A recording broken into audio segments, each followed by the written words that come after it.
পুরো মধ্যপ্রাচ্যে সামরিক মহলে তুরস্ক এখন একাই দাপিয়ে বেড়াচ্ছে। কারণ পূর্ব মধ্যপ্রাচ্যে তুরস্ক যেভাবে তাদের সামরিক শক্তি দেখাতে শুরু করেছে, তাতে পুরো বিশ্বের নজর এখন তুরস্কের দিকে। তুরস্কের প্রেসিডেন্ট এরদোগান বলেছেন, ইসরায়েল যদি ভুল করেও তুরস্কের দিকে চোখ তুলে তাকায়, তাহলে তুরস্কের অন্য কোনো ন্যাটো দেশের সাহায্য লাগবে না। তুরস্ক একাই ইসরায়েলের জবাব দেওয়ার ক্ষমতা রাখে। এমন বক্তব্যের পর পুরো ন্যাটো মহল জুড়ে তীব্র আলোচনা শুরু হয়েছে। ইসরায়েলের প্রেসিডেন্ট নেতানিয়াহু ইতোমধ্যেই বিভিন্ন ন্যাটো দেশের সাথে বৈঠকে বসেছেন। তুরস্ক বহুদিন ধরেই ন্যাটোর সদস্য। এতদিন তুরস্ক অনেকটা চুপচাপ ছিল, কিন্তু এই সময়ের মধ্যে তারা নিজেদের সামরিক অস্ত্র ও প্রযুক্তি ধীরে ধীরে অনেক উন্নত করেছে। তুরস্ক গোপনে গোপনে তাদের সামরিক সরঞ্জাম এতটা উন্নত পর্যায়ে নিয়ে গেছে যে এখন তুরস্কের হাতে এই ধরনের মিলিটারি সরঞ্জাম দেখে রীতিমতো অবাক হয়েছে আমেরিকা বা ইসরায়েলের মতো দেশ। ন্যাটো দেশগুলোর মধ্যে তুরস্ক এতটা শক্তিশালী ছিল না, কিন্তু তুরস্কের হাতে এত ধরনের আধুনিক সামরিক প্রযুক্তি থাকতে পারে বিশ্বের অনেক গোয়েন্দা সংস্থা পর্যন্ত বুঝতে পারেনি। ঠিক যেমনটা ইরানের ক্ষেত্রেও দেখা গেছে।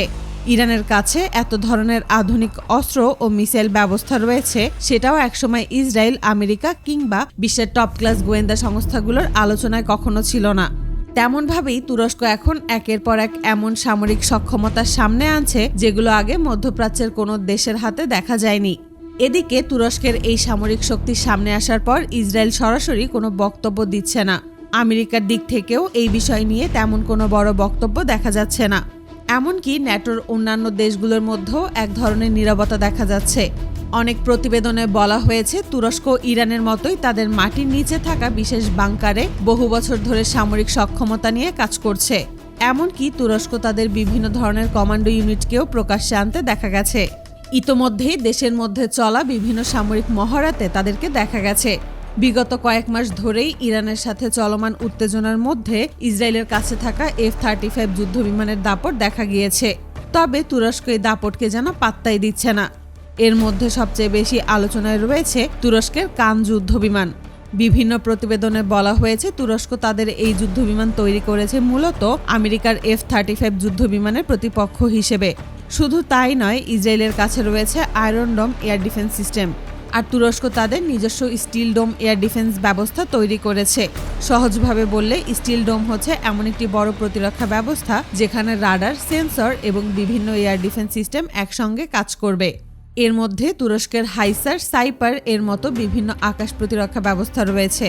এই ধরনের আকাশ প্রতিরক্ষা ব্যবস্থা থেকে ছুটে যাওয়া মিসাইল প্রতি ঘন্টায় 4200 কিলোমিটার প্রতি ঘন্টা বেগে ছুটতে পারে।